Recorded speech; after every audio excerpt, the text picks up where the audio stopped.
When you close your eyes and you go to sleep, and it's down to the sound of a heartbeat. I can hear the things that you're dreaming about. When you open up your heart and the truth comes out. You tell me that you want me. You tell me that you need me. You tell me that you love me.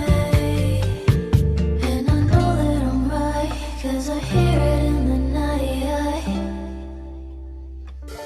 I hear the secrets that you keep. When you're talking in your sleep, I hear the secrets that you keep. When you're talking in your sleep, when you hold you in my arms at night. Don't you know you're sleeping in a spotlight? And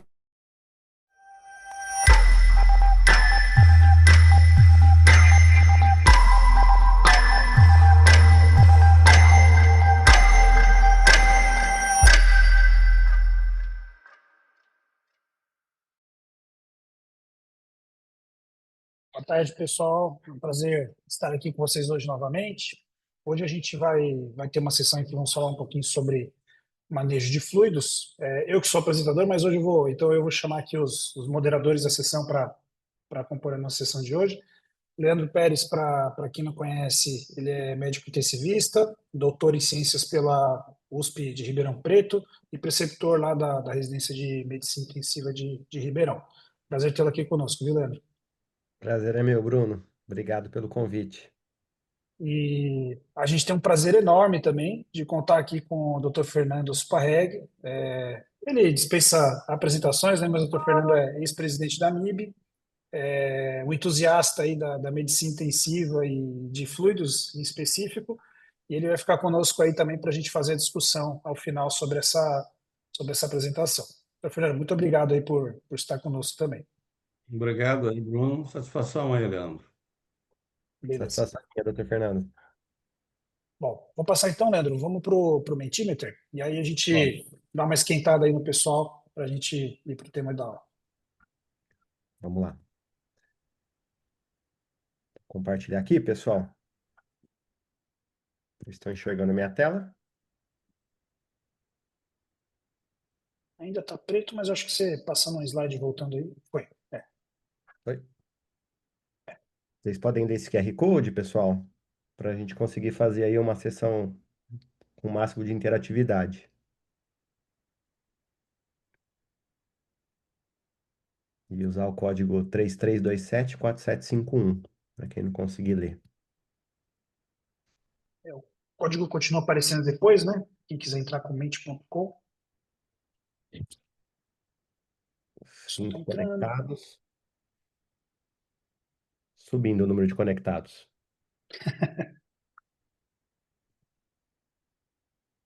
Se quiser ir apresentando aí, Vamos lá. Então, pessoal, você está de plantão e um paciente está recebendo aí o soro de manutenção de 12 em 12 horas.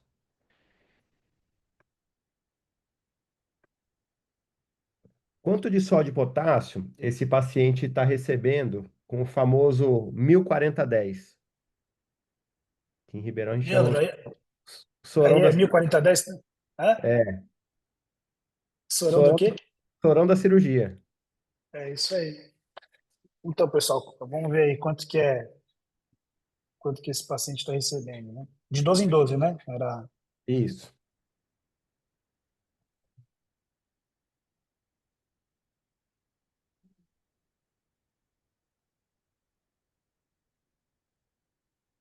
Quem mais?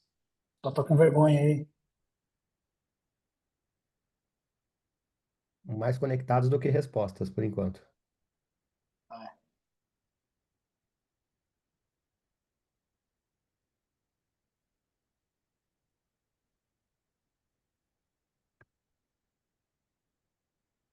Pode chutar também, pessoal, né?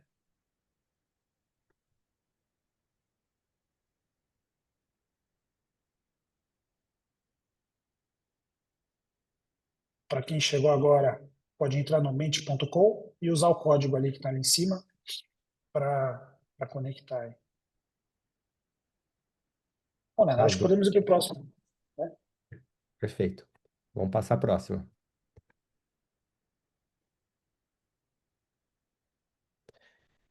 E aí, qual que é a necessidade diária de sódio desse nosso paciente?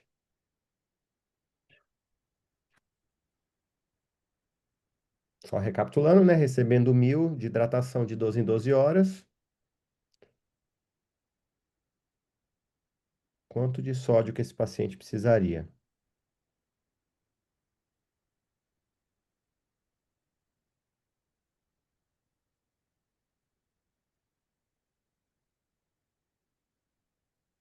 Dois.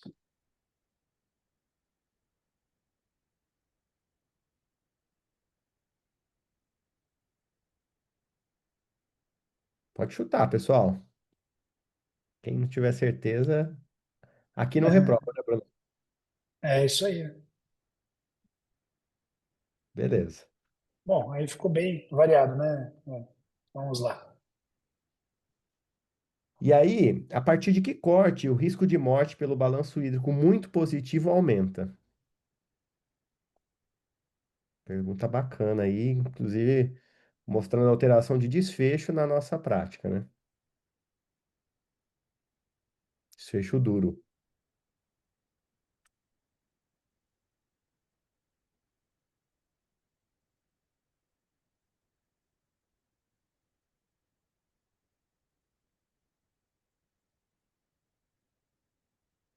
Aqui dá para ordenar, né? Se alguém quiser botar em ordem diferente aí.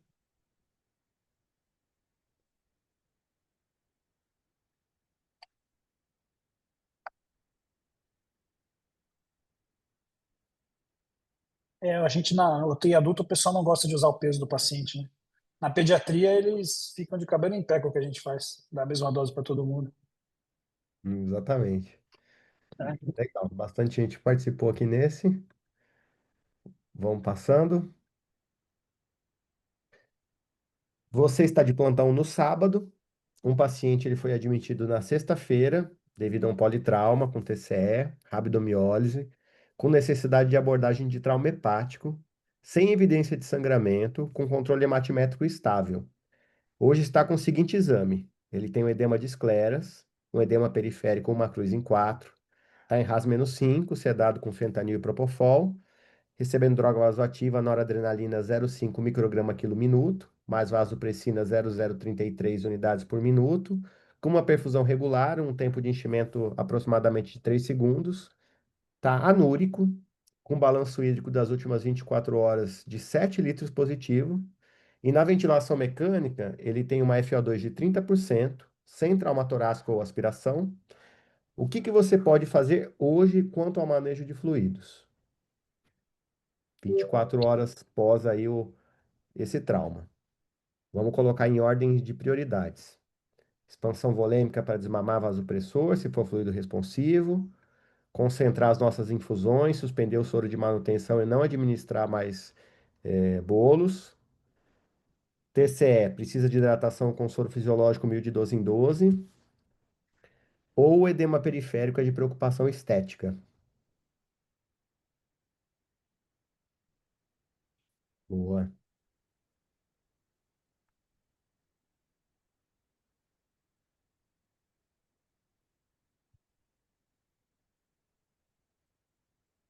Muito bom, o pessoal está participando. Pessoal, quer enxugar o paciente aí. Beleza. Vamos partir para a próxima. Você admitiu um paciente na UTI no pós-operatório imediato de uma esofagectomia com confecção de tubo gástrico. O paciente então chega na UTI, está em ventilação mecânica, noradrenalina 0,05 micrograma quilo por minuto. Ele recebeu no intraoperatório 4 litros de fluidos e esse intraoperatório durou 6 horas. e teve uma diurese intraoperatória de 100 ml por hora. Em que fase do manejo de fluidos esse paciente está?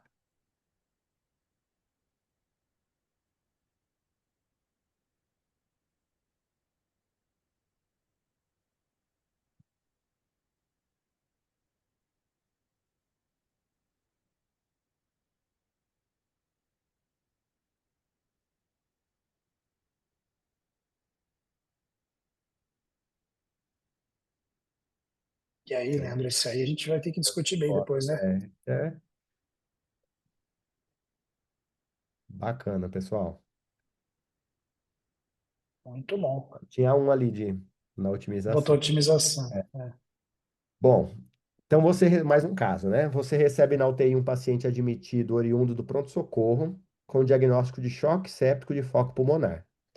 O paciente ele recebeu 1 litro de expansão volêmica, iniciou droga vasoativa, recebeu mais 1,5 litro de expansão, totalizando 30 ml por quilo. Agora está em uso de noradrenalina 0,25 micrograma quilo por minuto, tem um tempo de enchimento de 2 segundos, está anúrico e está em uso de catéter nasal de alto fluxo com uma FI de 60%. Então, choque séptico de foco pulmonar. Novamente a pergunta: em que fase do manejo de fluidos esse paciente está?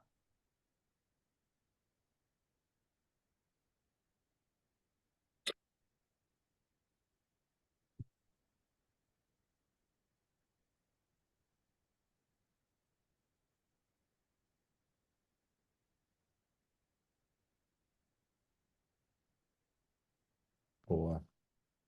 Muito bom.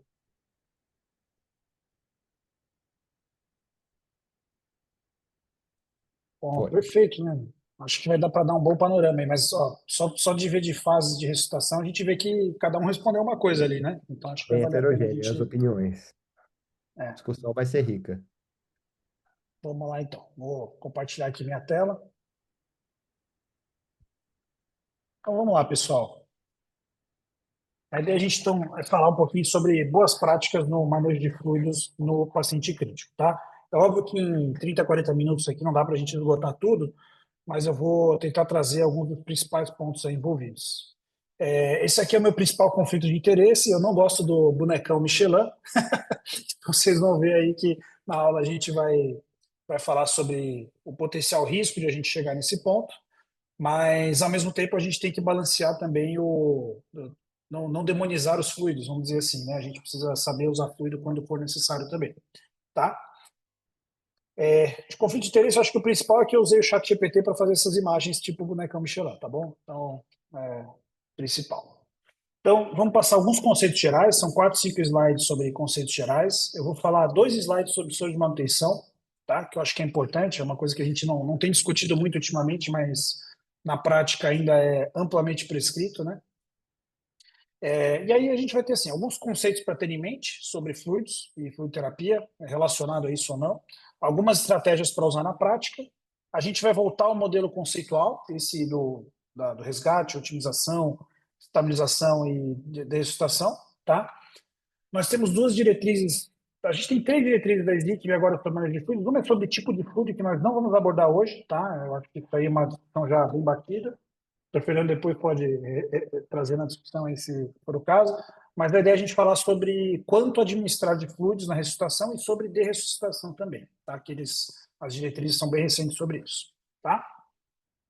Então, ó, primeiro um pouco de conceito, né? Quando a gente vai estudar um pouquinho sobre choque, né, a gente tem um conceito muito antigo da fase ebb e flow. Quem estudou isso na época ali da década de 80, 90, eu acho que esse era um conceito muito forte. Hoje em dia os livros não falam mais tanto disso. Qual que é o motivo de eu trazer esse trabalho aqui, que é super antigo, lá publicado no Lancet?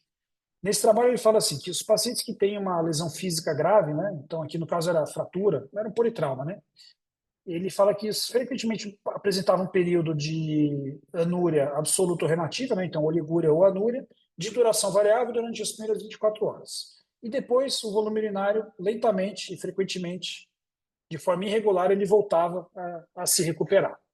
Tá? E a ideia é que o paciente com choque, né, ele tem essa fase inicial em que o fluxo talvez esteja reduzido, que a gente tem que tentar ressuscitar, mas ele vai ter uma fase seguida de recuperação, em que ele vai recuperar a atividade metabólica, né? E isso faz parte aí da doença crítica. Muito tempo ficou muito nesses dois conceitos, né? E aí, em 2013, eu até tentei dar uma olhadinha se tinha alguma coisa antes disso, né, desse modelo conceitual, mas acho que foi na revisão do Jean-Louis Vincent de choque circulatório de 2013 que esse conceito trouxe para a nossa prática. Das 4 fases do manejo do caso do choque, e isso se traduz facilmente para o manejo de fluidos na terapia intensiva, né? Então, vejo que foi essa publicação em 2013, 2014 teve essa do BJA, e teve alguma, eu acho que em 2012, ali também tentando trazer um pouco desse conceito. O que ele trouxe? Ele chamava na época de SOSD, tá? E aí a gente hoje mudou um pouquinho a terminologia, mas é a mesma coisa. Então, uma fase inicial que seria o resgate e a ressuscitação inicial, e eu acho que é muito importante esse conceito. O objetivo nessa fase inicial não é restaurar a perfusão. O objetivo é que eu tenha um paciente que tenha uma pressão minimamente aceitável e que eu garanta que ele não vai ter uma PCR inicial. Então, aquele paciente que chega super hipotenso, rebaixado inicialmente para a gente, esse paciente eu não tenho tempo de ficar vendo fluido de responsividade, nada disso, né? Então, é um paciente que a gente vai fazer um tratamento muito empírico. Eu vou providenciar um acesso logo para iniciar um vasopressor e vou administrar fluidos frequentemente, empiricamente, tá? Passada essa fase inicial, que eu vi assim, putz, o paciente não vai ter uma parada aqui na minha cara, eu tenho tempo de raciocinar um pouquinho mais. Então, vem a fase de otimização, onde eu quero adequar a oferta e consumo de oxigênio. Ou seja, eu quero otimizar a perfusão tecidual, tá? E aí, a fase de otimização vai vir nesse momento aqui. Então, otimizar o débito cardíaco, avaliar o lactato, SvO2, e vejam que era 2013, ele não falava de enchimento capilar, porque quem trouxe essa ideia foi muito o Glenn Hernandes com o estudo Andrômeda, que ele reforçou a importância de a gente avaliar a perfusão periférica mesmo como estratégia de ressuscitação, né?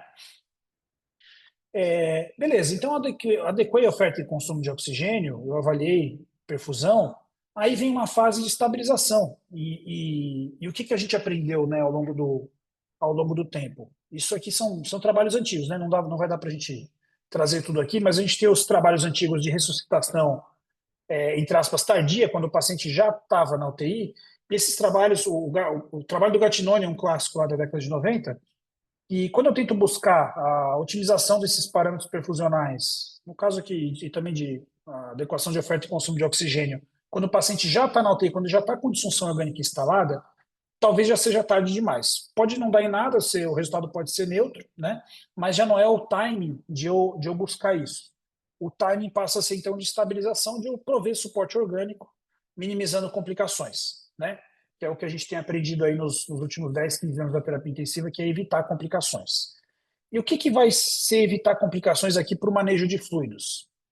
A gente vai ver que o balanço hídrico acumulativo, quanto mais positivo, ele é associado a pior desfecho. A gente não pode dizer que ele causa mais morte, mas que ele é fortemente associado Então, ele vê esse risco de morte aumentado, né? Se é porque identifica os pacientes anúricos que só acumulam fluido, ou se é porque ficar administrando muito fluido faz mal, isso é um outro ponto, tá? Provavelmente o problema é um misto dessas duas coisas, tá? E aí trouxe a quarta fase, que é o descalonamento. O outro grupo que trouxe essa ideia aplicada aos fluidos trouxe a ideia de evacuação. Eu não gosto de evacuação, porque eu acho que confunde com outra coisa, né? E o conceito de derressuscitação também, que alguns trouxeram. Então, são sinônimos, vamos dizer assim. A ideia é que a gente tem, então, uma estratégia inicial de resgate, onde eu acumulo um pouquinho mais de fluido, porque eu estou ressuscitando o paciente, estou buscando meus alvos. Depois eu vou ter uma fase que eu consigo pensar com calma, eu vou dar um pouquinho mais de fluido conforme necessário. Estabilização, eu vou evitar que acumule fluido, porque eu quero minimizar a complicação, e chega um momento que eu tenho que começar a tirar o time de campo.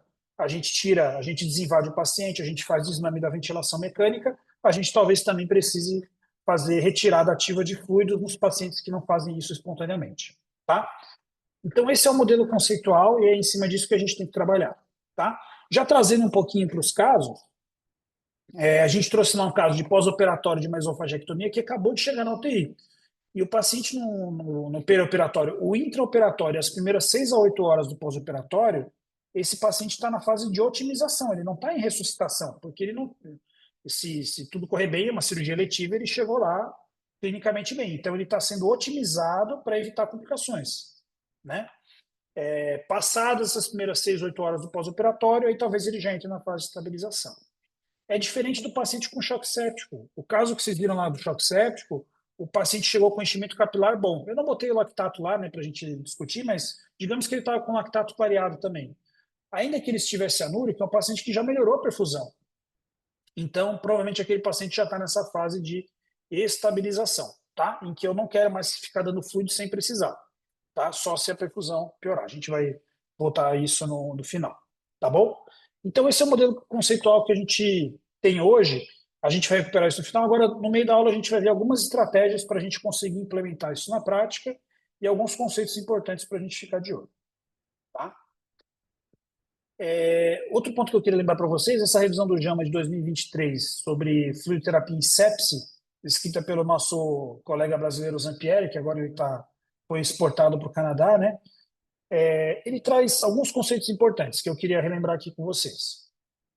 Então, primeiro é que quando a gente dá o fluido, para a expansão volêmica, né, especificamente, a gente quer expandir o intravascular, né? Qual que é o problema? O fluido que eu dou para o intravascular, ele vai para o interstício, ele pode ir para o intracelular também, né? E ele pode voltar para o intravascular.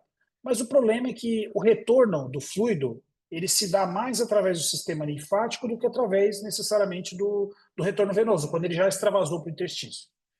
Então, esse é um conceito essencial que a gente precisa ter, que dar fluido é muito mais fácil, tem um efeito fisiológico observável de curto prazo, que a gente vê nos fluidos responsivos, né? Você vê lá aumentar o débito cardíaco. Mas qual que é o problema? Esse fluido ele vai extravasar e retirar ele depois vai ser muito mais difícil. Porque a dinâmica de saída de fluido do tecido ela é muito mais lenta do que a dinâmica de eu injetar fluido no tecido. Isso é piorado porque no paciente que já está inflamado, ele tem um dano do endotélio vascular, né? Aí a gente tem vários estudos tentando identificar isso, se é o glicocálix, o que é, mas esse endotélio ele vai estar mais permeável, especialmente nesse paciente que tem um quadro inflamatório mais intenso. Então, o paciente séptico é o grande modelo disso, mas um pós-operatório de uma cirurgia de alto risco que não foi bem, né, que teve complicação, também vai se comportar muito semelhante, tá? Bom, e aí o outro conceito, aqui na figura B, é o porquê que a gente está fluido para expandir. O nosso objetivo de administrar fluido para expansão volêmica é aumentar o débito cardíaco, né? Então, com isso, eu vou dar fluido, esse fluido em tese vai ficar no intravascular, eu vou aumentar o retorno venoso, aumentando o retorno venoso, aumenta a pressão arterial direita em certa quantidade, e eu trago, por exemplo, o paciente ele estava aqui, eu trago ele para cá ou para cá. O que é importante nesse modelo do Frankenstein? Primeiro que isso aqui é derivado de modelo de músculo cardíaco isolado, né? Então, esse é um ponto para a gente não se esquecer, mas tudo bem. A ideia é que, a partir de um certo ponto, o paciente não vai mais ser fluido responsivo. Então, esse conceito a gente tenta aplicar na prática que, se eu tenho um paciente que está chocado, que está com uma má perfusão, e eu quero administrar fluido, se ele estiver nessa fase aqui, não adianta mais eu dar fluido, o fluido não vai resolver nada. Ou seja, eu vou dar o volume, ele vai para o interstício, então eu só vou ter efeito colateral. Eu vou ter edema tecidual, edema pulmonar, acúmulo de balanço, e depois eu vou ter um trabalhão para tirar esse fluido do paciente quando chegar a fase lá de ressuscitação, tá? Então, se for para dar fluido, eu tenho que dar no paciente que está nessa fase inicial aqui, tá bom? Então, essa é a ideia geral. Bom, nessa revisão também, o Zampieri e os outros autores, né, o Sandler e o Bagshot, eles trazem essa ideia que a gente tem 4 motivos, né, para administrar fluido para o paciente. Isso aqui também cada um pode pensar um pouquinho diferente, mas uma forma é o desafio hídrico, né, que talvez a melhor terminologia seria desafio volêmico, né, que você quer dar uma expansão volêmica e ver como o sistema circulatório se comporta. E aqui, importante, né, a gente vai discutir isso depois na aula de fluido de responsividade mais para frente, o desafio hídrico não é feito para ver resposta na pressão. Eu quero ver se o paciente tem ganho de débito cardíaco, tá? Mas aqui é um teste terapêutico, na verdade. Você dá o fluido e vê o que acontece, certo? O outro ponto é a expansão volêmica. Nesse caso, eu já decidi que esse paciente é fluido responsivo e eu vou dar a expansão volêmica porque eu quero tratá-lo. Eu não quero fazer um teste. O desafio hídrico é um teste diagnóstico, vamos dizer assim. Tá? Então, tem essas duas formas de dar fluido que faz parte ali na fase de resgate / otimização, a gente vai usar essas formas. A terceira forma é eu dar fluido ou para manutenção do equilíbrio eletrolítico, tá? Ou para reposição de perdas, tá? O que é importante aqui? A gente vai ver um pouquinho mais quando falar de soro de manutenção. Esse fluido aqui talvez seja onde a gente mais peque por excesso, especialmente no ambiente da terapia intensiva, mas também não só na UTI, tá? Fora da UTI também. Tem um quarto motivo para dar fluido que não tem nada a ver. Eu estou dando ele, eu não quero dar esse fluido. Tá? Eu estou dando porque eu preciso para qualquer outro motivo, que é como diluente. Eu vou dar lá o meu Tazocin, eu tenho que diluir em 100 ml de soro. Eu vou dar a minha Vanco, dependendo da farmácia clínica de vocês, vai pedir para fazer em 250 ml de soro, tá? Por causa da concentração da droga. Então, eu tenho muito soro que eu administro como forma de diluente ou como carreador. Ou eu vou repor um potássio, tá? Então, eu vou repor um potássio. Eu aprendi na faculdade que o potássio tinha que ser uma concentração X, então eu diluí em 500 ml antigamente, tá? Hoje em dia, com o paciente com acesso central, a gente tende a diluir isso, fazer umas soluções bem mais concentradas, desde que eu respeite o tempo de difusão, tá? Aí olha que interessante aqui, se eu estou dando 1.000 ml de diluente e eu estou dando mais 2.000 de soro de manutenção, eu não tinha que dar 2.000 de soro de manutenção, se é o que eu queria dar, tá? E talvez eu devesse dar só 1.000 de soro de manutenção, porque eu já estou dando 1.000 na forma de diluente, tá? E a gente vai ver como que isso se comporta na prática. Então, vamos para o soro de manutenção. Aqui a gente também não tem assim, uma evidência robusta de como que ele deve ser na prática. Eu gosto muito desse artigo que é uma recomendação do NICE, dos britânicos, né? Em que eles trouxeram isso porque vários trabalhos ali no final da década de 90 e início dos anos 2000 demonstraram que muitos eventos adversos intra-hospitalares estão associados à sobrecarga de fluidos, tanto dentro quanto fora da UTI, né? A gente sabe que frequentemente o paciente interna na UTI porque ele ficou com gesto na enfermaria, chega na UTI, você dá uma furosemida lá e ele melhora. Então, isso por si só já é um evento adverso porque prolongou a hospitalização, teve que internar na UTI, etc. Tá? E eles fizeram essa diretriz, que eu acho que ela é bem racional e é uma coisa que dá para a gente trazer para a prática, mas o importante é que ela precisa ser adaptada, tá? Então, trazendo um pouquinho lá para as nossas perguntas iniciais, né? O que seria um soro de manutenção, o requerimento básico diário? Então, em torno de 25 a 30 ml por quilo dia, seria o quanto eu tenho que dar de água. Imagina, para a gente, um adulto aí de 80 quilos, vai dar uns 2 litros de água por dia, tá? Que é o que a gente deveria tomar de água, isoladamente. A recomendação de sódio por dia, se a gente for seguir o que a OMS recomenda, é 5 gramas de sal, né? O brasileiro come entre 8 a 10 gramas, então talvez por isso que a gente dá mais soro, não sei. Mas se a gente for translacionar isso, lembrar que 1 grama de sal tem 17 mEq de sódio, tá? E quando eu traduzo esse 1 milimol por quilo dia, mais ou menos ele vai dar esses 5 gramas de sal por dia, tá? O potássio é 1 milimol e o cloro é 1 milimol também, tá? E glicose no soro de manutenção, o motivo de ela ser administrada são 2. Não é nutrir, isso é importante, né? Nutrição é nutrição, a gente precisa dar interal para interal, tá? Mas o objetivo de ter um pouquinho de glicose no soro é evitar a hipoglicemia, é um dos motivos, e outro que ao dar um pouquinho de glicose no soro de manutenção, eu estou evitando que o paciente entre num estado de cetose, tá? São os 2 motivos principais. Agora vamos para o fluxograma deles. A primeira pergunta que eu tenho que fazer quando eu vou dar soro é se o paciente consegue preencher as necessidades hídricas e nutricionais dele de forma oral ou interal. Se for sim, esquece soro de manutenção. Então, isso aqui é um problema que a gente tem na UTI. Se o paciente está na fase já de começar a nutrir pela via interal, eu não tenho que dar soro de manutenção. Então, esse é o primeiro ponto que a gente tem que ter em mente quando vai trazer para o paciente crítico. Tá? E hoje em dia, a gente não espera 5 dias para começar uma nutrição interal. No primeiro, segundo dia ali, uma vez que a perfusão esteja restaurada, a gente já vai estar dando nutrição, pelo menos interal. Tá? Para interal, a gente estica um pouquinho mais, que a gente sabe os malefícios dela também. Agora, se o paciente tem questões complexas aqui sobre manejo de fluidos, aí talvez eu tenha que me preocupar, né? Ele fala assim, tem um algoritmo à parte aqui, mas não é nada muito complexo, sei lá, um pós-operatório eletivo, ele vai ficar em jejum porque é uma gastrectomia, o cirurgião deixou só com dieta líquida para começar, né, que é só água inicialmente, e aí você vai deixar alguma coisa de manutenção. E aí você vai seguir esse raciocínio aqui, então 25 a 30 ml por quilo dia, 1 milimol de sódio, 1 milimol de potássio, 1 milimol de cloro, tá? O importante, gente, é que isso é um ponto de partida, é o começo, é o primeiro dia. Eu vou ter que reavaliar esse paciente diariamente, vendo sódio, potássio, a gasovenosa, vendo a glicemia nas 24 horas e adaptando o meu soro de manutenção conforme isso. E também, se o paciente for começar a dieta, eu também vou repensar. Então, o importante é o que vem depois. O grande problema o grande erro, né, que eu diria que a gente comete na prática, é deixar o sorão de manutenção de 12 em 12 indefinidamente, sem ir adaptando às necessidades do paciente, tá? Bom, e aí essa questão, né? O soro de manutenção ao vilão, ele é se eu prescrever errado. Então, se eu prescrever ele de forma consciente nessas primeiras 24, 48 horas, e depois, quando chega a hora da terapia nutricional, eu já partir adiante, olha que interessante o que ele fala aqui. Fluidos nasogástricos não enterais são preferíveis quando o fluido de manutenção já durou mais do que 3 dias, tá?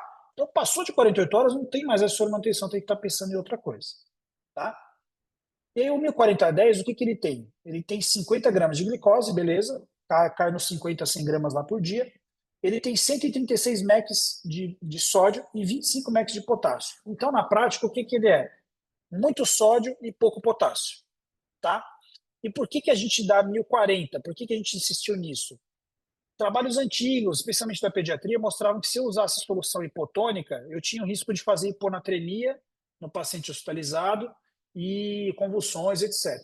A gente translacionou isso para o adulto e a gente acabou dando sódio demais. E vocês vão ver que eu administrar soro dessa forma, o balanço hídrico fica mais positivo, porque o que faz o paciente acumular fluido não é a água administrada isoladamente, mas o quanto de sódio esse paciente recebeu, tá?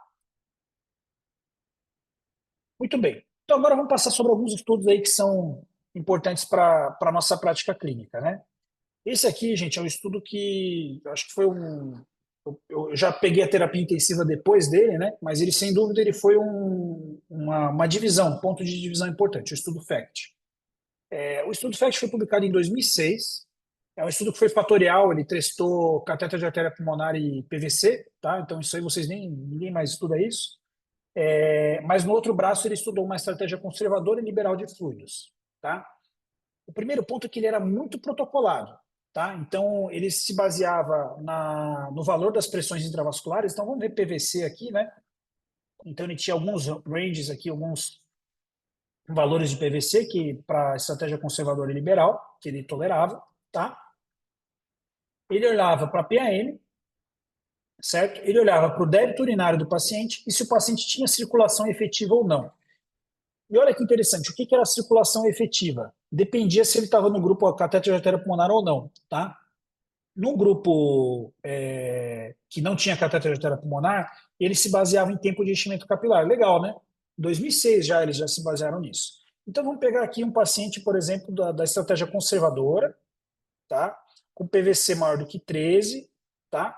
Com circulação efetiva, tá? O que ele recomendava? Dar furosemida, tá? Por protocolo. Agora, se esse paciente tivesse uma PVC muito baixa, menor do que 4, vou pegar aqui o range 3, 4 a 8, tá? E a circulação efetiva, no grupo conservador ele dava furosemida, no grupo liberal ele mantinha só um KVO lá, tá? O que é importante aqui? O grupo liberal frequentemente recebia mais fluidos, tá? A gente vai ver por que era importante, o que é importante aqui desse achado. Qual foi o resultado do estudo? Tá? Os pacientes do grupo conservador, eles se comportaram igual às cortes da época, as cortes do estudo Alveoli e do estudo ARMA, tá? Que são estudos que vieram um pouquinho antes do mesmo grupo. Tá? Ou seja, o paciente que você não se preocupava com fluido, ele ia acumulando fluido diariamente, tá? E tinha essa trajetória de acúmulo de fluidos. O paciente do grupo intervenção do FACT, ele até acumulou um pouquinho aqui no começo, mas depois ele tinha essa trajetória pelo menos de um balanço hídrico estável, tá bom? Qual foi o resultado? Não teve diferença de mortalidade, mas os pacientes saíram mais rápido da ventilação, tá? Esse foi o resultado aí principal do estudo. O desfecho primário era a mortalidade, então o estudo, se a gente for analisar pela análise clássica, aí, vamos dizer assim, ele foi neutro, mas os pacientes saíram mais rápido da ventilação, que é um desfecho que hoje a gente tem utilizado amplamente para guiar nossa prática. Tá? Muito bem, então esse estudo ele trouxe ele botou uma interrogação para quem vinha da época do Rivers, lá em 2001, que era 10 litros de balanço positivo no primeiro e segundo dia de UTI, do paciente com choque séptico. Tá? Então, muitas pessoas passaram a mudar sua prática baseado nesse estudo. O que é importante do estudo FACT? E aqui eu trago essa referência aqui para vocês. Isso aqui é uma subanálise 10 anos depois da publicação do estudo, mas ela é muito feliz. O que eles viram? Os pacientes com a PVC de 0 a 8, como eu falei para vocês, o grupo liberal, 0 a 8, eles recebiam fluido, porque a PVC estava baixa. Tá? Enquanto o grupo conservador não dava fluido para PVC baixa isoladamente, sem que ele tivesse circulação inefetiva. Tá?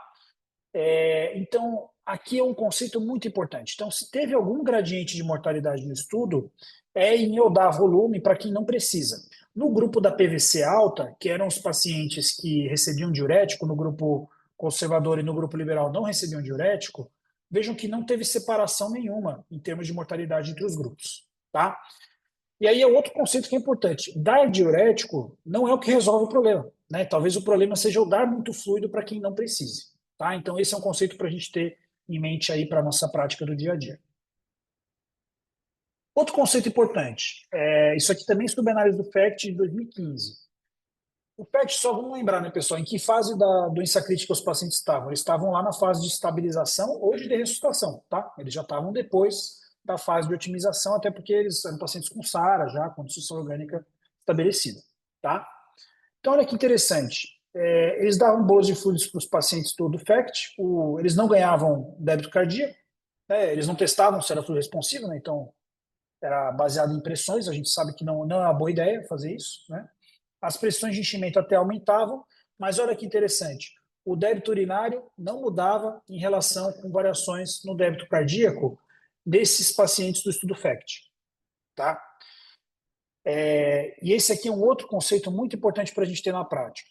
Quando a gente fala de perfusão tecidual, a gente tem as janelas da perfusão, né, nível de consciência, tempo de enchimento capilar e Motley, né, o Livedo, e oligúria, é uma janela de perfusão. Mas qual que é o problema? Como é que eu diferencio a oligúria da fase inicial da hipoperfusão da oligúria do paciente com uma IRA que já se instalou, assim como uma síndrome de desconforto respiratório que já se instalou? Isso é muito difícil. E esse é um outro conceito importante para a gente ter na prática, porque a oligúria, embora ela seja um alvo que a gente possa tentar perseguir ali no manejo inicial, na fase de resgate e otimização, passada essa fase, ela passa a ser um parâmetro muito ruim de perfusão tecidual. E se eu me guiar por ela, eu posso me enganar, porque eu vou dar fluido, pode ser até que o paciente urine um pouquinho mais, mas esse fluido ele vai mais se acumular do que fazer um efeito benéfico em termos de recuperação hemodinâmica. Tá? E aqui trazendo uma subanálise do estudo Clovers, olha que interessante. O estudo Clovers foi o grande estudo que tentou testar, eles tiveram algumas dificuldades, né? Passada aquela expansão volêmica inicial no paciente com sepsis, eles pegaram a fase de otimização em tese do paciente com choque séptico, né? Na verdade, com sepsis com hipotensão, não era necessariamente choque séptico. E eles tentaram dar uma estratégia mais liberal, conservadora de fluidos, tá? O que eles viram? O paciente que tinha lesão renal aguda na randomização, vejam que aqui o desfecho era diálise, tá? Primeiro que o estudo foi neutro, tá? A estratégia conservadora liberal, não teve grandes diferenças. Teve mais evento adverso no grupo liberal de congestão, mas a incidência de diálise não foi diferente, né, nos pacientes que tinham lesão renal aguda, que estavam oligúricos ou que tinham creatina alterada, né? Agora, no paciente sem IRA, que é o paciente que urina, esse paciente, veja, ele teve menos necessidade de diálise quando ele caiu no grupo liberal. Interessante, né? Então, talvez o paciente que eu possa ficar mais tranquilo de dar um pouquinho mais de fluido é quem urina. É o contrário do que a gente faz na prática. Ele está oligúrico, vou dar mais um pouquinho de volume. Eu tenho que pensar, ele está oligúrico, o risco de eu dar volume é maior. Eu tenho que pensar 2 vezes antes de administrar fluido na fase de otimização nesse paciente que está oligúrico. Tá? Se eu administrar, eu tenho que ter avaliação de responsividade.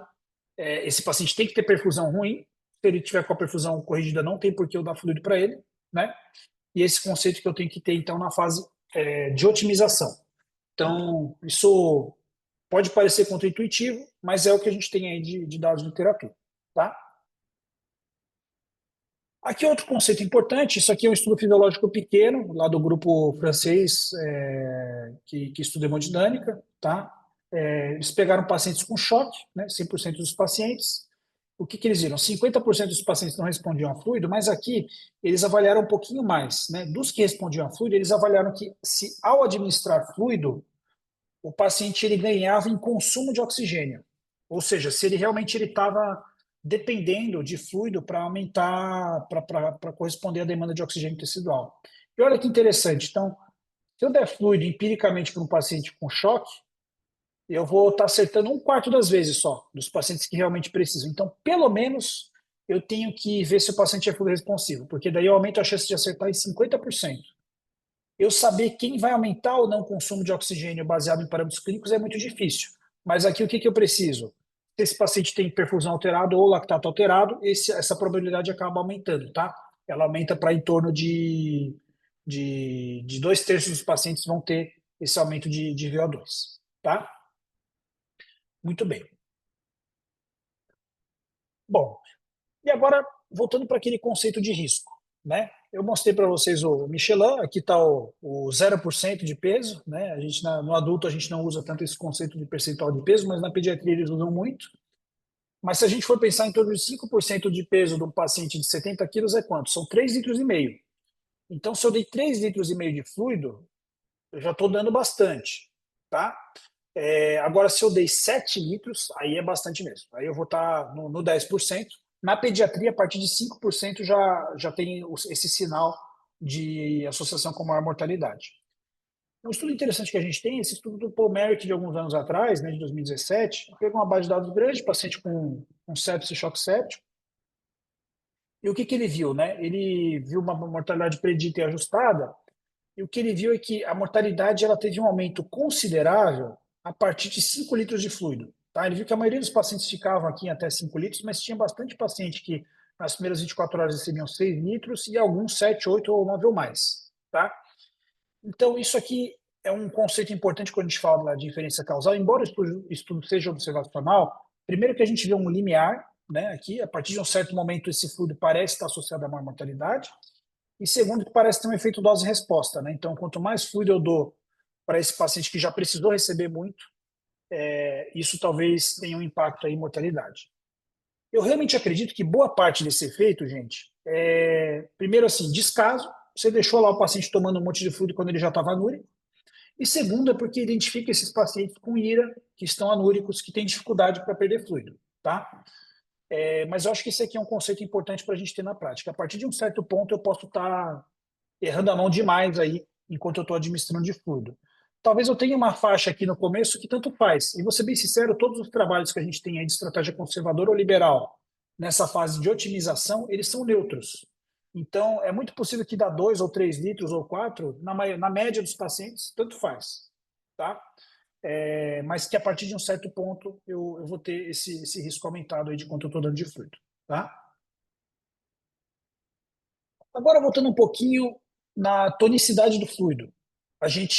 Eu comentei ali do soro de manutenção, né? Esse é um trabalho do Niels van Hagen-Mortel, que é inclusive, eu acho que é um dos palestrantes aí que faz parte do IFED, que vai estar no Congresso Brasileiro, lá no curso pré-congresso. Eles têm tentado estudar muito o quanto que a gente deve dar de fluido. Né? Nesse estudo aqui, ele pegou pós-operatório de cirurgia torácica, lobectomia e tal, que são cirurgias que geralmente têm uma preocupação em relação a edema pulmonar no pulmão que não foi operado e também no pulmão que precisou ficar colapsado. Né? E aí ele deu, para um grupo, ele deu soro fisiológico, com potássio dentro, claro, para preencher o requerimento básico, e ele dava em média 2 litros por dia. Tá? O volume de fluido era o mesmo. E no outro grupo ele deu 54 mEq de sódio, uma solução industrial aí, que também tinha potássio e outros eletrônicos. Tá? Então, o volume administrado foi o mesmo, é um N pequeno, é uma prova de conceito. Tá? E aí, o que ele observou? Primeiro que a variabilidade é muito grande, né, do balanço hídrico dos pacientes. Então, tem paciente que não acumula nada de fluido, tem paciente que acumula muito. Mas, na média, né, nessas primeiras 72 horas, o que ele viu? O balanço hídrico cumulativo dos pacientes que receberam soro fisiológico foi 4,5 litros. e o balanço fluídico cumulativo dos pacientes que receberam esse soro com a quantidade, entre aspas, adequada de sódio por dia, né, que era aquele 1 milimol, 1,2, eles tiveram um balanço menos positivo, recebendo o mesmo volume de água, né? Então, qual que é o conceito que é importante, gente? A tonicidade do fluido importa para quanto o paciente vai acumular esse fluido, porque o sódio ele vai precisar ser eliminado pelo rim depois. Se o paciente não fizer IRA e ele urinar sozinho, vai dar tudo certo depois, não tem problema. O problema é justamente no paciente que ficou ligúrico, que fez lesão renal aguda, que o rim dele vai ficar bobão lá, ele não vai conseguir eliminar esse sódio adequadamente, e aí eu posso atrasar a recuperação desse paciente, tá? De novo, isso aqui é uma prova de conceito, só para a gente reforçar aquela ideia do soro de manutenção. Não é assim, isso aqui vai mudar o desfecho clínico necessariamente, tá?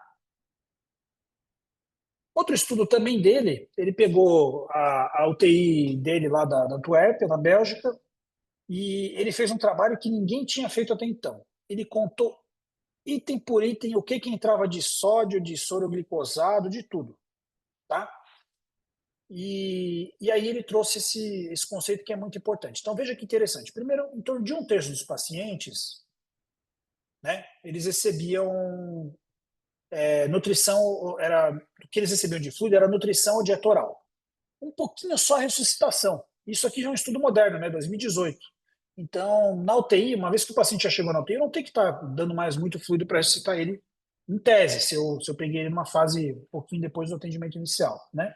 Um pouquinho de transfusão, mas então os três grandes, entre aspas, ofensores do balanço fluídico quais são? Nutrição, que eu tenho que dar, eu vou dar nutrição, tá tudo certo.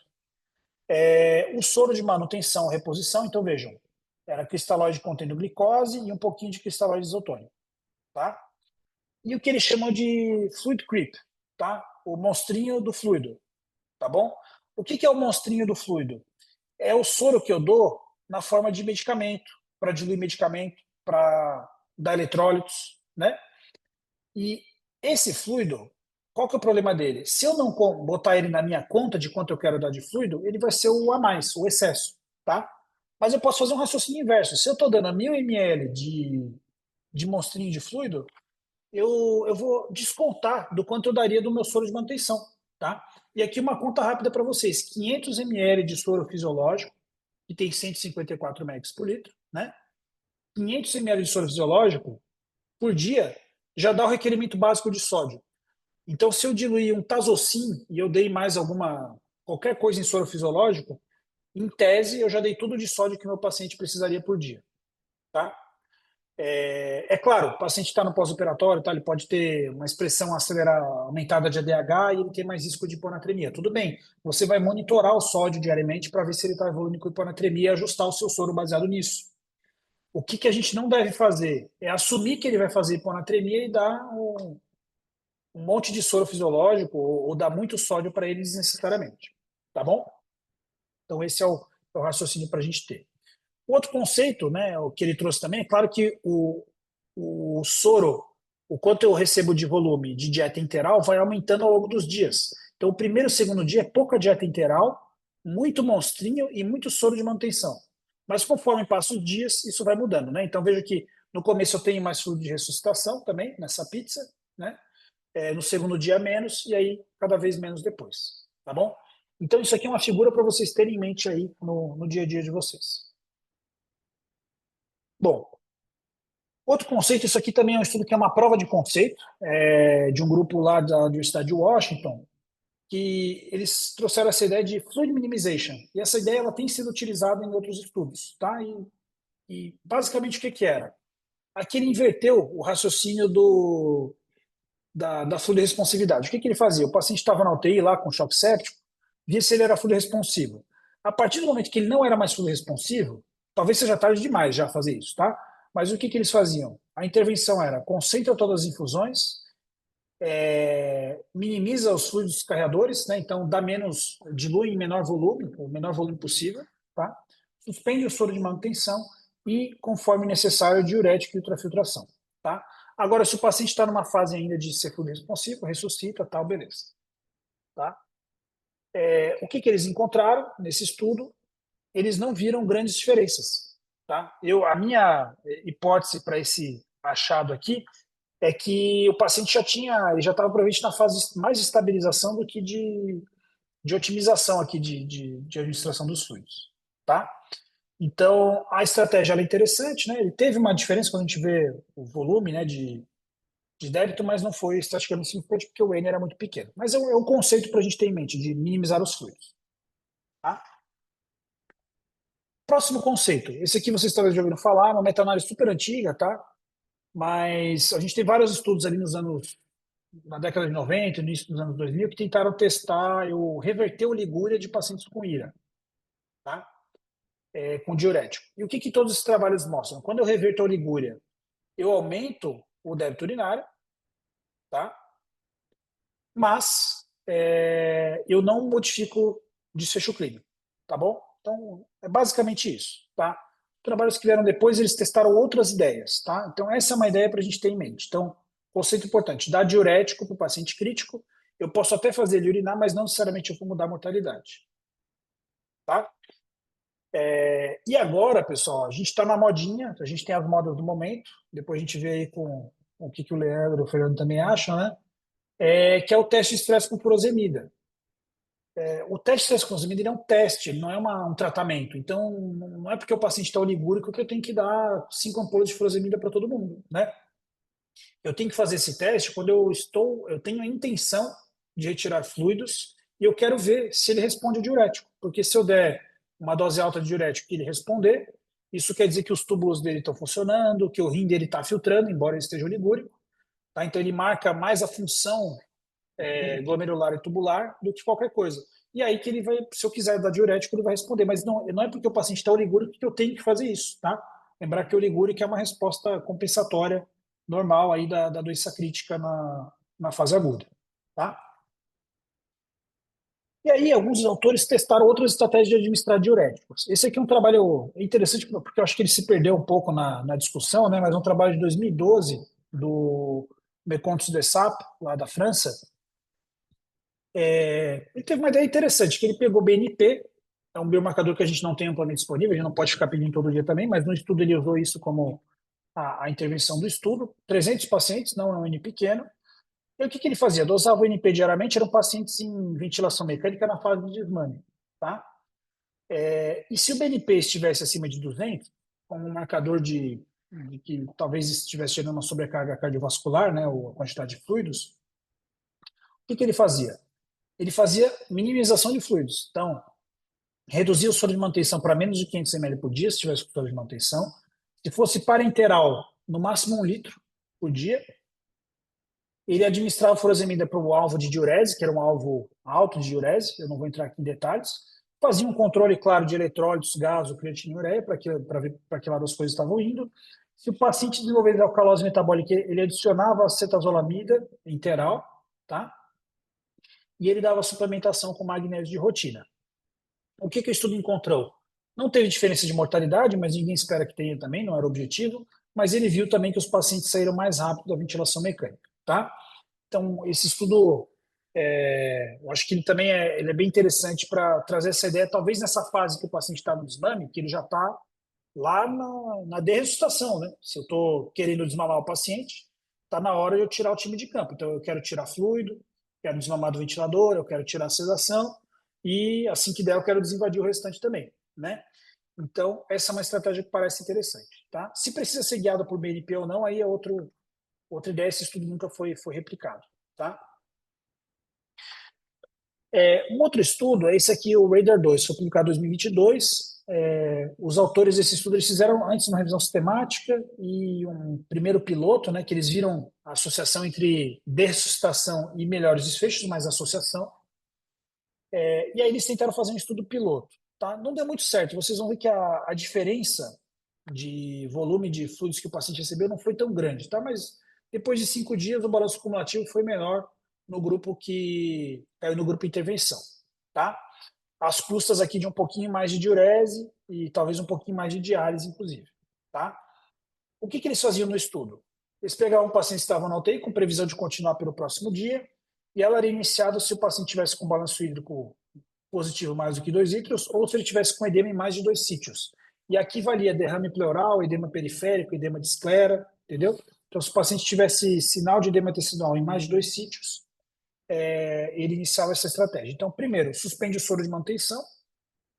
Se o paciente ainda assim precisasse, né, estivesse acumulando fluido, aí iria para a segunda etapa, que era dar diurético. Furosemida, ele dava aldactona, espironolactona, para evitar a hipocalemia, e indapamida, que é um tiazídico, a gente aqui no Brasil usa muito hidroclorotiazida, né? Então ele fazia um triplo bloqueio do néfron para aumentar a diurese, e isso deu certo, aumentou a diurese, tá? Mas, como esperado, não se traduziu em melhores desfechos clínicos. Mas, de novo, é uma prova de conceito que é uma estratégia que eu posso utilizar, tá? E aí, gente, a gente tem 2 grandes estudos que é importante contextualizar. O primeiro é o estudo RELIEF, que desculpa, ficou com um tracinho aqui, que é um estudo em pacientes cirúrgicos, e esse estudo ele testou também uma estratégia conservadora e liberal de fluidos. Se a gente for pensar, ele pegou do intraoperatório até as primeiras 24 horas após, tá? Então, que fase de fluido ele pegou? Ele pegou otimização hemodinâmica intraoperatória e pós-operatória e pegou um pouco de fase de estabilização depois dessas primeiras horas do pós-operatório imediato, tá? Então, vejam que, na mediana, né, o balanço fluido cumulativo foi 3.600 do grupo restritivo e 6.000 no grupo liberal, tá? O ganho de peso foi um pouquinho diferente também entre os grupos, tá? Quando a gente vai ver os desfechos, o desfecho em um ano foi igual entre os grupos, tá? Então, sobrevida livre de incapacidade foi igual, mas ele teve alguns sinais aqui de algumas coisas que não deram muito certo. Então, teve um pouquinho mais de lesão renal aguda no grupo restritivo, tá? E aí, por que isso aqui aconteceu aqui no cirúrgico, pessoal? Porque o cirúrgico ele está na fase de otimização. A gente sabe que precisa fazer alguma otimização hemodinâmica intraoperatória. A gente não sabe a melhor estratégia, né? Isso é motivo de controvérsia. Mas eu preciso fazer um manejo hemodinâmico, ficar de olho em relação a isso. Mas aqui no Instituto, então, eles encontraram isso. E outro achado que chamou a atenção também foi mais infecção de sítio cirúrgico, tá? Nos pacientes do grupo restritivo. Mas isso lá em um ano, no fim, não teve grandes impactos. A verdade é que quando a gente vai ver o liberal restritivo, né, o liberal acabou se aproximando muito da estratégia restritiva dos trabalhos que levaram a ter esse estudo, tá? Então, o restritivo aqui era bem restritivo mesmo, quanto de fluido o paciente recebeu, tá? E no choque séptico, que é o contraponto aqui, que é o estudo Classic, que saiu aí também não faz muito tempo, eles pegaram pacientes com choque séptico pelo sepsis 3 que tinham recebido pelo menos 1 litro de fluidos, mas que o choque tinha iniciado há menos de 12 horas. E aqui a intervenção do restritivo era dar fluido somente se lactato bem alterado, acima de 36, ou hipotensão refratária apesar de vasopressor inotrópico, ou um score de nível acima de 2, que eu acho que até é bastante, né? Ou uma oligúria super grave, menos do que 0,1 ml/hora, tá? Os fluidos para reposição de perdas podiam ser dados, os fluidos para correção de hidratação ou eletrólitos podiam ser administrados se a via interal fosse disponível, tá? E tudo isso para assegurar ao menos 1 litro de fluido se a via interal fosse disponível, tá? O desfecho foi mortalidade, 1.500 pacientes. Qual que foi o resultado do estudo? Eles até conseguiram administrar menos fluidos, né? Então a gente vê 500 ml aqui no primeiro dia, 1.300. Balanço hídrico cumulativo, 1.600 após 5 dias, mediano, né, no grupo conservador, 2.400 no liberal. Então, aproximadamente 750 ml aí de diferença. Então, não teve muita separação fisiológica. Qual que foi o problema aqui? O grupo controle era Standard of Care. E Standard of Care é um grupo controle muito complicado, porque se a prática clínica já mudou o suficiente para eu não encontrar diferença no gradiente, eu talvez não consiga ver o malefício do excesso de fluido aqui. Porque provavelmente as pessoas já foram dando cada vez menos fluido na prática. Tem outro contraponto de fazer o Standard of Care, que é para ver se vale a pena ser tão picuinha, né, com a restrição de fluidos também. E aqui no estudo, o resultado final foi neutro, tá? Não teve nenhuma análise subgrupo aí que mostrou grande variação. Talvez nos pacientes aqui que precisavam de suporte respiratório, ele mostrou uma heterogeneidade de efeito de tratamento, tá? Mas isso não foi replicado ainda, tá? Bom, então mortalidade exatamente igual entre os dois grupos, né? E não teve evidência aqui de muito mais efeitos adversos também quando comparou os dois grupos. Bom, então agora vamos voltar para o nosso modelo conceitual. Eu apresentei lá para vocês no começo o SOSD, O Manu Malbrain tem estudado isso há muito tempo. Assim, a verdade é que ele não tem produzido muito estudos originais. Ele produziu muito na parte de hipertensão intraabdominal, né? Vocês já tiveram aula disso. Mas ele também abraçou esse conceito e tem levantado a ideia, tá? Então, ele só mudou um pouquinho a terminologia, chamou de ROSE, né? O R de ressuscitação, o O de otimização, o S de estabilização e o E de evacuação, tá? Eu prefiro o de ressuscitação aqui no final, porque é a fase final, tá? Ele traz vários triggers, gente. Isso aqui, especialmente triggers para iniciar fluido, não são legais, né? Você não dá fluido porque o paciente está hipotenso ou porque a PVC está baixa, né? Você dá fluido se ele tiver com sinal de má perfusão e você achar que o fluido vai ajudar ele, certo? Mas tudo bem. Então, isso aqui eu pessoalmente não gosto muito. Eu prefiro a gente ir para os brasileiros e aí na revisão do JAMA de 2023, o Zampieri aí junto com o Seymour e o Berkshire, eles trazem o mesmo modelo conceitual, né? Ele trouxe o Rose também, mas eu acho que ele de novo ele foca naquela ideia lá de 2020, 2013 inicial, que na fase de estação eu dou fluido para reverter a hipoperfusão. Na fase de otimização eu quero restabelecer a perfusão aos órgãos e tecidos, tá? Só que é o que ele já traz, considerar os riscos e benefícios da administração adicional de fluidos, baseando-se na responsividade ao fluido nos sinais de hipoperfusão. Então o foco passa a ser na hipoperfusão. Se o paciente restaurou a perfusão, o enchimento capilar melhorou, o lactato clareou, a gente tem a discussão toda do lactato, né, que a gente já fez, mas esse paciente ele já está ressuscitado, ele já foi otimizado. Então, eu não tenho mais que dar fluido para expansão volêmica, né? Aí eu vou pensar em dar fluido por outros motivos, certo?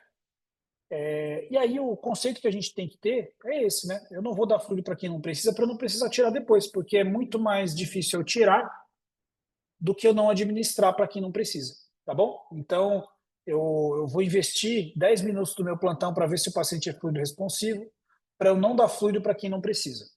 E antes de ver se é fluido responsivo, se ele tiver com a perfusão restaurada, eu vou nem pensar nisso.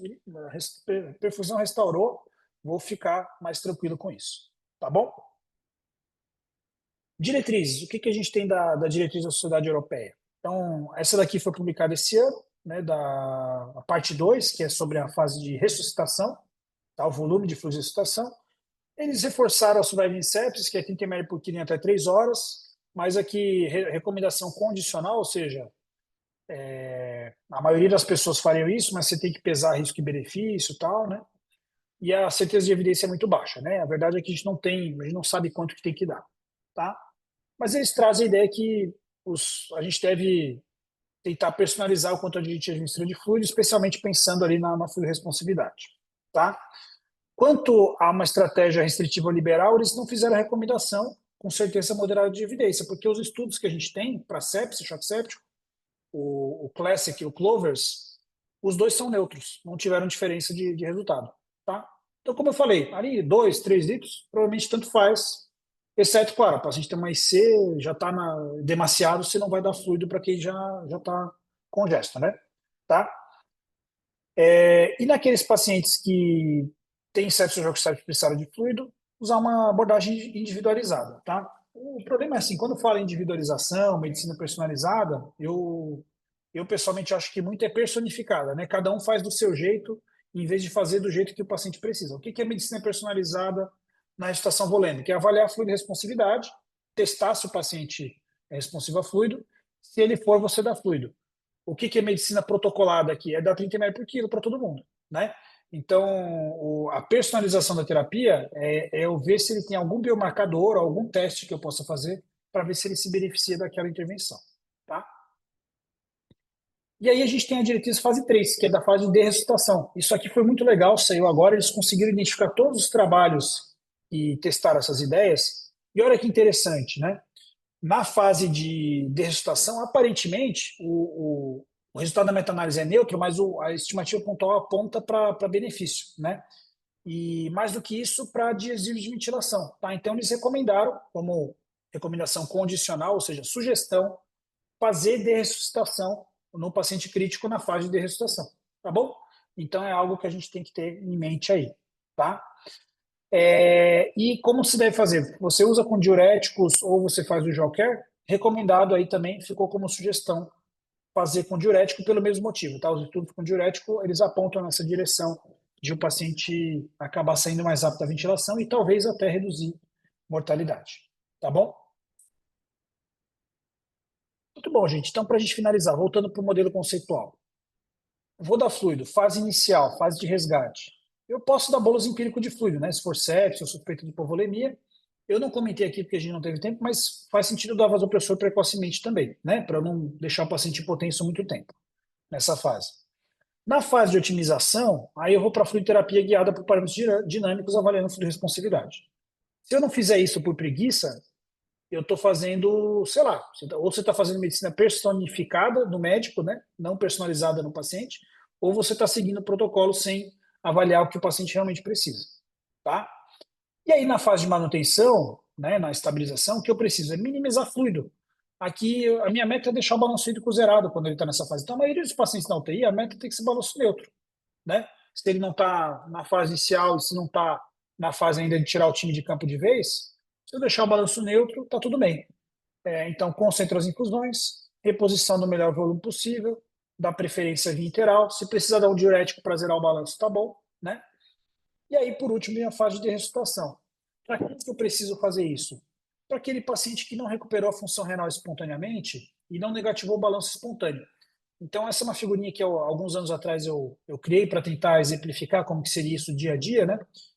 Então, eu tenho um grupo de paciente aqui que é o paciente que chocado, mal perfundido, que está anúrico, que você não consegue tirar fluido. Esse paciente só vai acumular fluido e provavelmente esse aqui é um dos pacientes que marca muito aqueles pacientes de maior mortalidade lá, tá? É o paciente que está indo muito mal e vai acabar indo a óbito, tá? Eu tenho, por outro lado, no outro extremo, eu tenho um paciente assim, ele chegou, ele fez uma lesão renal aguda, mas foi uma lesão renal aguda transitória. E ele recuperou a função renal e voltou a urinar sozinho. Esse paciente vai negativar o balanço sozinho, eu não preciso fazer nada. Em quem que eu tenho que atuar? É lá no FACT. Aquele paciente que, se eu não fizer nada, ele vai ficar todo dia acumulando um pouquinho mais. E aí, quando chegar a hora de sair do ventilador, eu vou atrasar em 2, 3 dias o desmame da ventilação. Tudo bem, se eu estou num hospital que meu paciente não tem PAV, que não tem complicação nenhuma, não tem úlcera de pressão, tudo bem, né? Agora, se eu estou num hospital que eu tenho muita dificuldade de fazer isso, se ele foi acumulando fluido, eu vou atrasar o desmame da ventilação 2 dias, vai ficar sedado mais, vai mobilizar menos, vai fazer úlcera, vai fazer PAV, e aí é esse paciente aqui que eu posso prejudicar se eu não agir ativamente para controlar o balanço hídrico dele, tá? Então, o que eu quero? Eu quero trazer ele para cá, deixar um balanço neutro por um tempo, e quando chegar a hora, negativar para facilitar o desmame dele da ventilação e da UTI também. Tá? Último slide. Lembrar, expansão volêmica é indicada para restaurar a perfusão, e nesses casos deve ser precedida de responsividade. Outro ponto, até a gente botou lá nas perguntinhas, né? Não dê fluidos para tirar a noradrenalina. Eu não falei, mas no estudo FACT, os pacientes saíram mais rápido do ventilador, eles saíram mais rápido da UTI, mas eles ficaram mais tempo com noradrenalina. Tá? Esse é um outro conceito importante lá do estudo FACT. Então, a gente não dá fluido para desmamar a nora mais rápido. Se o paciente está com nora, é porque ele está vasoplégico ainda, quando ele melhorar, vai sair. Tá? Lembrar que paciente cirúrgico de alto risco, geralmente, quando ele chega na UTI, ele está na fase de otimização ainda. Então, ele se comporta diferente do choque séptico que demorou 6 horas para chegar na UTI. Tá? E provavelmente já está passando da fase de otimização se ele demorou para chegar na UTI. Tá? Soro de manutenção, evitar, né? Se eu for utilizar um uso bem racional, mas cuidado aí com os pacientes cirúrgicos, especialmente que tem muitas perdas sensíveis, né? Como fístula e soro nasogástrica aberta. E lembrar de aplicar aí a fluidização após a ressuscitação e otimização. Tá bom? Que era isso, pessoal. Vamos para a discussão. Espero que não tenha me alongado demais. Parabéns, Bruno. Excelente aí, como sempre. Muito elucidativo, baseado em evidências mesmo, né? Trouxe todos os estudos importantes aí, do assunto. Acho que foi muito bom e vamos ter uma discussão rica agora.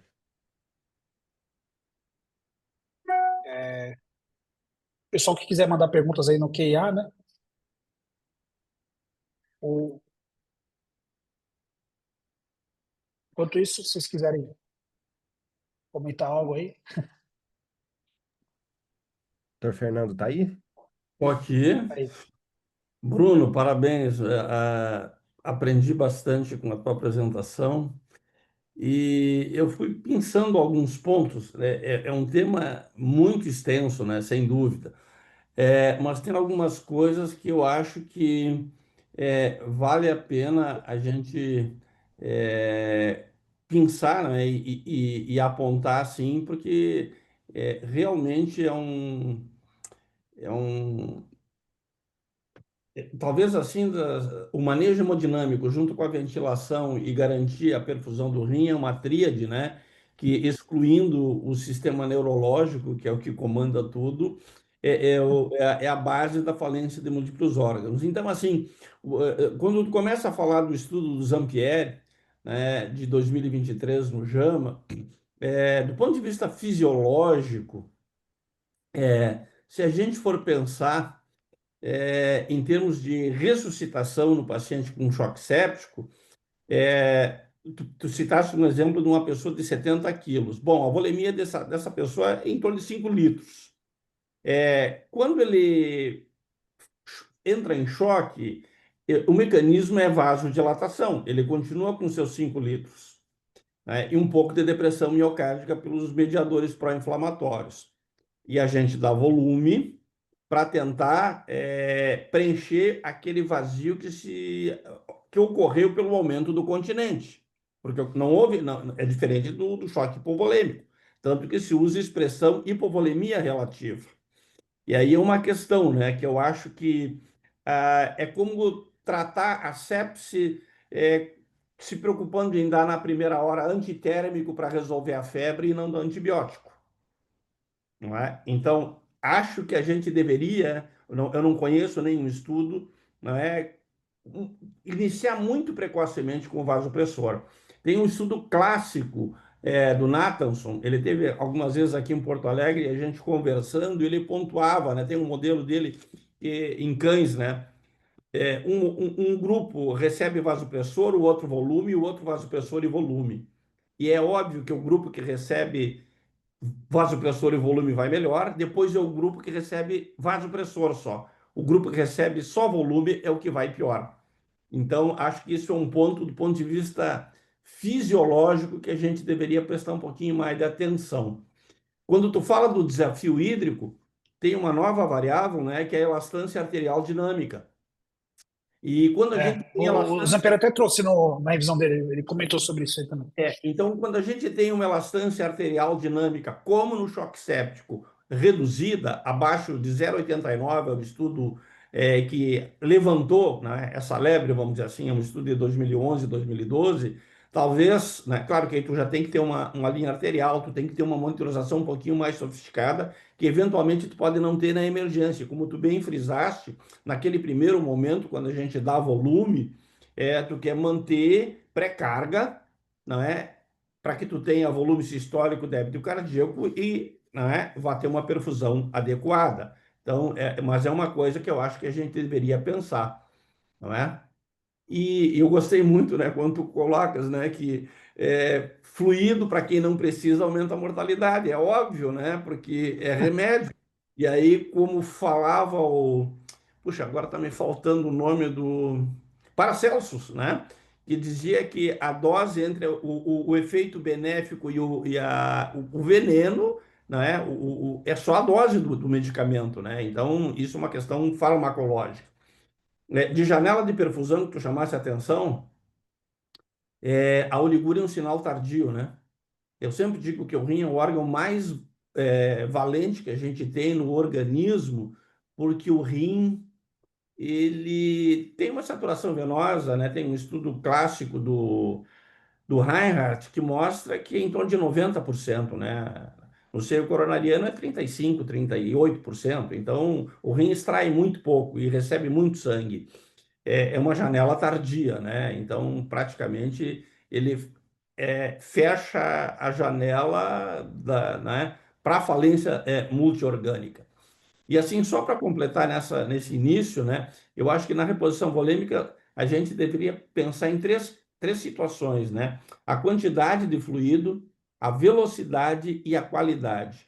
E tu abordaste também, né, em termos de velocidade, o glicocálice. Tem estudos que mostram, experimentais, que quando a gente dá volume muito rápido, e principalmente naquele doente que já tem aumento de permeabilidade, no doente com sepsia com 6, 12 horas de evolução, a gente vai estar prejudicando ainda mais esse glicocálice, não é? E vai estar fomentando ainda mais o aumento da permeabilidade e talvez dificultando depois, não é, a fase de ressuscitação nesse paciente. Então, em linhas gerais, assim, para, né, ver aí a plateia, né, o que que eles apresentam aí para tu responderes aí.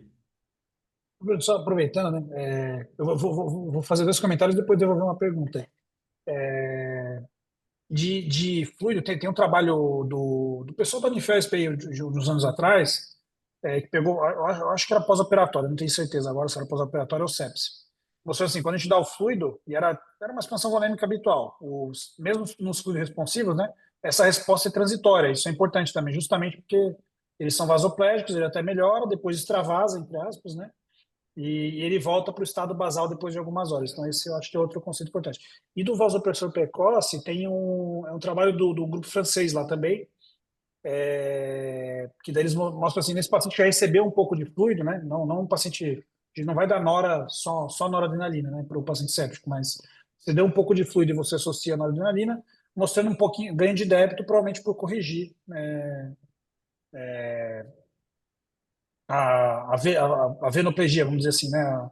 A, a parte venosa aí do sistema também. Você aumenta o retorno venoso dando o vasopressor. Então, acho que a estratégia combinada faz sentido, né? Mas a gente tem trabalho mostrando que também quando só dá o vasopressor, e isso replicando esse estudo animal que o senhor falou, que só a situação só com vasopressor também na primeira hora, sem dar nada de fluido, também é associada a maior mortalidade. Então, eu acho que o que é importante, hoje em dia a gente fala muito de dar menos fluido, né?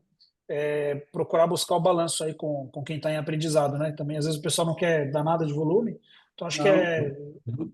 acho que o meu conceito principal assim, é ver em que fase que tá, pô, nessa fase aqui talvez faça sentido dar. Aí avalia, né? E aí segue adiante. Eu vou devolver a pergunta só da elastância que o senhor falou. Como é que a gente pode avaliar isso na prática, da elastância arterial dinâmica? Eu não sei se Bom, todo mundo está. tu vai precisar de uma linha arterial, né? Então, às vezes a gente vê o paciente chega na UTI recebendo vasopressor já com mais de 6 horas e vasopressor em veia periférica, né? E a gente sabe, né? Saiu um estudo recente agora no JAMA mostrando, né, que dá para usar vasopressor em veia periférica, mas não é para fazer aniversário, como eu digo, né? Tu usa no início e depois vai ter que ver o acesso central. E aí é o combo, né? Então tu vai ter que ter um acesso central, vai ter que ter uma linha arterial, e aí entra, né, coleta de lactato, gasovenosa arterial. Dá para ter uma ideia muito boa. A elastância arterial dinâmica seria um adendo, né, um agregado para a gente poder ter mais subsídio. Inclusive, tem um estudo que utiliza a elastância arterial dinâmica para desmame de vasopressor depois, e não só pela PAM, não é? Então, assim, a elastância arterial dinâmica, de uma maneira geral, ela aumenta com a idade, não é? O paciente mais velho ele vai ter um endurecimento vascular pela natureza, né, vascular em função da aterosclerose. Se a gente tem uma elastância abaixo de 90, 0,9, eu vou ter que associar o vasopressor logo. Se eu tenho acima de 1,2, 1,3, esse doente, ele sendo fluido responsivo, eu vou ter que dar volume, não é? Então, acho que são os pontos de corte que a gente pode utilizar, não é? E que agregariam, né? Digamos assim, pode ser um pouquinho mais sofisticado, mas daria um pouquinho mais de certeza, né? Em qual isso que tu disseste, em que momento o paciente se encontra para a gente poder tomar a medida. Olha, eu vou dar só volume para esse doente nesse primeiro momento, ou eu já tenho que associar vasopressor. Perfeito. E vamos ver se a gente traz num outro dia, né? Essa discussão aí com mais detalhe. Ah, sim, da motorização hemodinâmica, eu acho que é bem interessante. Só uns comentários, Bruno, também que eu anotei aqui. É, acho que a questão da fluidoterapia é algo que, principalmente o médico não especialista, né, em terapia intensiva ou quem está em um processo de formação, se não tiver muito cuidado, acaba fazendo o que você comentou, né, na medicina personificada, ao invés da medicina de precisão, que é o que a gente quer fazer hoje. Tem um artigo bem interessante do professor Jean-Louis Vincent, que a mortalidade ela é uma parábola, né? Tanto para menos quanto para mais, a gente está aumentando o risco de morte do paciente. E às vezes a gente menospreza aquele sorinho que está perdido lá na prescrição e até as nossas infusões. Eu amei o conceito que você falou aí do monstrinho do Fluid Creep, né? Principalmente esse casamento nosso com a farmácia clínica é extremamente importante. As polimixinas aí de 6 em 6 horas, às vezes num soro de 500, só nisso dá 2 litros, né, de balanço positivo. Então, se a gente não ficar muito atento a esse balanço e da onde que está entrando esse volume, a gente acaba perdendo realmente a mão do paciente, né? E acho que para finalizar, um conceito muito importante que ficou muito claro na sua aula e que a gente percebeu que lá no Mentimeter existia uma dificuldade, né? É o conceito da otimização sendo diferente da recitação, né? A recitação é a parte inicial, que às vezes dura em minutos ali o paciente, a gente vai infundir volume para o paciente realmente não morrer nos primeiros minutos. Mas a parte da fluido-responsividade, né? Aquele ajuste fino que a gente faz na UTI, isso já está na fase da otimização, né? E associar também, quando a gente está pensando já na desressuscitação, em tirar volume desse paciente, você muito bem comentou aí, de fazer também, igual a gente faz joga um sorinho aí no paciente para subir a pressão, um conceito totalmente errado. Às vezes, o paciente está urinando pouco, vamos fazer furosemida. Não, esses conceitos, né, que estão muitas vezes intrincados aí na mentalidade do cotidiano, são conceitos errados. A gente não está querendo nem que o paciente suba a pressão indiscriminadamente ou ele urine porque a gente quer. Né? Esse paciente ele está fluido responsivo no momento que eu estou dando soro, ele vai incrementar débito cardíaco. O paciente, além do conceito de fluido responsividade, ele é fluido tolerante, né? Que são coisas também que a gente precisa destrinchar no nosso paciente. Às vezes eu tenho um paciente que ele é fluido responsivo, mas ele é fluido intolerante. E o que fazer nessas situações? Perfeito. Eu gostei dessa analogia aí, né, da furosemida para o Ligure e dar o volume para subir a pressão, né? Eu acho que é a mesma coisa, a gente ter respostas reativas sem pensar o que está acontecendo, né? Às vezes o paciente está oligúrico porque é a fase da doença, mas isso não está gerando nenhum prejuízo para ele naquele momento, né? Mas sim, é um sinal de alarme, alguma coisa de errado está acontecendo, né? Não é para a gente desprezar a oligúria também, né? O mesmo conceito aí. Acho que apareceram umas perguntas aqui no QIA, né? Para mim não Se quiser, apareceu aqui, não. eu consegui ver aqui, ó. Ok, apareceu. Beleza, legal. Ó, Ana Paula. Considerando que a dieta integral tem grande quantidade de água na sua composição, alguns intensivistas não gostam de ofertar água via sonda e preferem cristalóides EV. Qual a opinião de vocês sobre isso? Excelente Na pergunta. Paula, excelente pergunta. Eu vou tentar adivinhar da onde que veio isso, tá? Talvez seja nos pacientes meio hipernatrêmicos, que você quer aumentar a água livre para corrigir hipernatremia, tá? Isso é bem, bem, bem duvidoso mesmo. Realmente, você não vai dar, sei lá, 50, 100 ml hora de água pela sonda, né? Isso às vezes você até pode dar, mas não, pode não ser fácil, pode aumentar a intolerância à parte nutricional, mesmo pelo volume que você está dando, se o paciente tiver uma gastroparesia, algo assim, né? Mas o que mais causa gastroparesia não é o volume de água necessariamente, tá? É a dieta e a composição dela, né? Quanto mais calórica e mais proteica, mais disfunção gastrointestinal no paciente com gastroparesia você vai ter, né? Mais risco de vômito, todas as coisas. Então, na prática, o que eu penso que é a melhor estratégia? Sempre que possível, a gente deve usar sim a via interal, tá? Mas você tem um paciente lá que está com sódio de 160. Por algum motivo, alguém deixou chegar nesse ponto, tá? E você quer corrigir essa hipernatremia, né, aos pouquinhos, né? A gente não vai querer corrigir em um dia de 160 para 140. Se você fizer uma formulinha, usar o Adrogay, que também tem esses problemas, mas se você der 1 litro de soro por dia, ou 1 litro de água livre por dia, você vai demorar uma semana para corrigir esse sódio, tá? Isso se você não parar de dar sódio desnecessariamente. Então, esse é o primeiro ponto.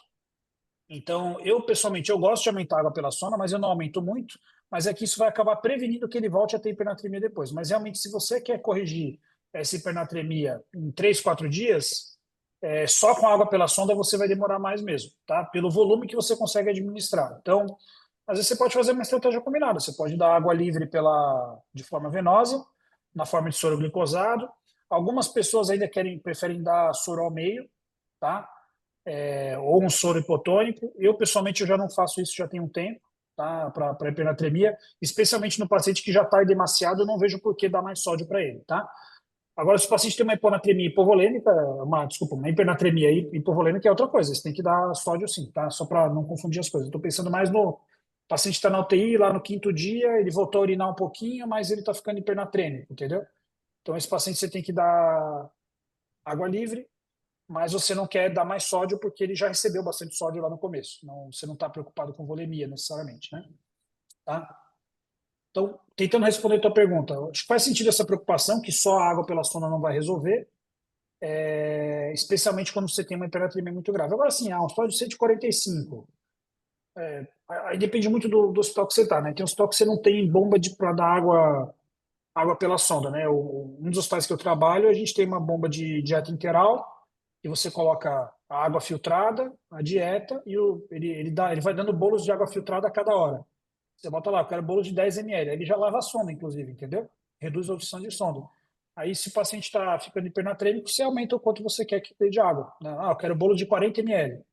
Tá, então ele vai dar bolo de 40 ml de água a cada hora. Ele lava a sonda e você já administra um pouquinho de água livre, né? Mas se o trato gastrointestinal não estiver funcionando, você não vai corrigir a hipernatremia com isso, tá? Então depende muito dessa avaliação de disfunção gastrointestinal e com que velocidade você quer corrigir, tá? Tem uma outra boa pergunta aqui. Qual a forma correta de desmamar drogas vasoativas? Pacientes com norivaso, qual reduz o primeiro? E quando começam a reduzir o outro? Essa daí é uma dúvida que todos nós temos, né? Eu acho que a gente não tem resposta certa para isso, né? Eu acho que habitualmente hoje a gente inicia a vasopressina ali com 0,25 a 0,5 de nora, né? Que é o que é a recomendação do Surviving Sepsis.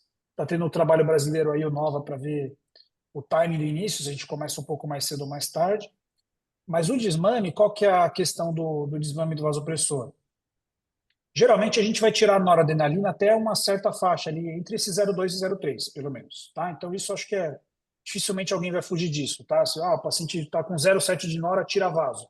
Ninguém vai fazer isso. Você vai esperar desmalar a noradrenalina até 0,1, 0,2.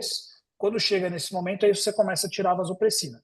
Aí se você tira a vaso primeiro ou a nora primeiro, aí eu sinceramente acho que é opinião de cada um. Qual que é o problema da vasopressina? Quando o paciente tiver muito tempo com vasopressina, né, como ele tem o efeito que o ADH faria, a hora que você interrompe a vasopressina, às vezes o paciente ele pode parecer que ele pode abrir uma diurese importante assim nesse momento, tá? Então tem algumas pessoas que preferem tirar aos pouquinhos, enfim, varia muito caso a caso. E tem paciente às vezes isso é comum em TCE, né? O paciente que precisou de vasopressina, você só diagnostica o diabetes insípido quando tira a vasopressina. Isso também pode acontecer. Não sei o que o doutor Fernando acha, mas minha prática, assim, quando eu espero primeiro reduzir a nora até 0,1, 0,2, aí eu tiro a vasopressina e depois eu tiro a nora. Tem alguns trabalhos mostrando quando você tira a nora primeiro e deixa a vasopressina por último, que você tem hipotensão de rebote quando tira a vasopressina, tá? Isso tem descrito.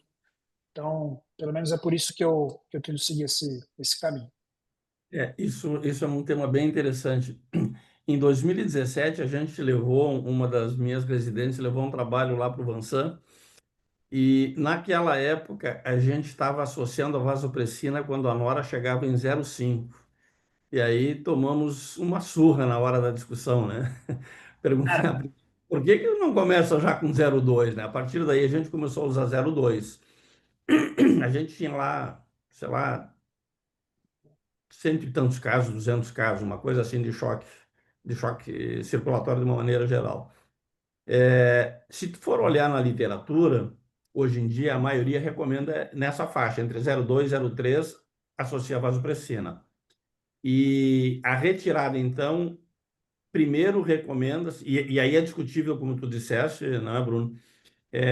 Primeiro, mas o que se recomenda, o que deveria, em teoria, retirar a nora e depois a vasopressina. Eu, pessoalmente, eu confesso que eu tenho medo e pegar e fechar a vasopressina, porque ela não é uma droga titulável, né? Tu coloca lá, né? Às vezes aquele trabalho clássico do Landoni, não é? 0,03, 0,04 unidade por quilo-hora. Então, tu tá usando. Se tu coloca a diluição uma ampola em 99 ml ou duas em 98, tu vai dar 6 ml ou 12 ml por hora daquela solução. O que a gente faz, assim, e é uma coisa empírica, não tem estudo, eu não conheço, eu não sei se vocês conhecem, mas reduz a vasopressina metade, né, dá um tempo e depois acaba fechando. Mas isso com um pouquinho de nora ainda. É, sempre fica Quando tá na... aquela nora assim, de 0,1 para menos, né? Perfeito. Eu acho que é esse que é a maioria das pessoas deve seguir esse caminho. Muito bom. Foi ótimo, pessoal, a discussão muito rica. Obrigado, doutor Fernando. Obrigado, Bruno, pela aula maravilhosa. Acho que a comissão de formação está parabéns aí, fazer eventos como esse, de alto nível, discussão muito bacana. Eu agradeço a participação também aí do pessoal que participou tanto no Meet quanto as perguntas. Foi excelente aí estar mais uma quarta com vocês. Um abraço, pessoal. Valeu, pessoal. Até semana Bom, que vem. obrigado Obrigado, aí. doutor Fernando, Leandro. Tchau. Tchau. Tchau.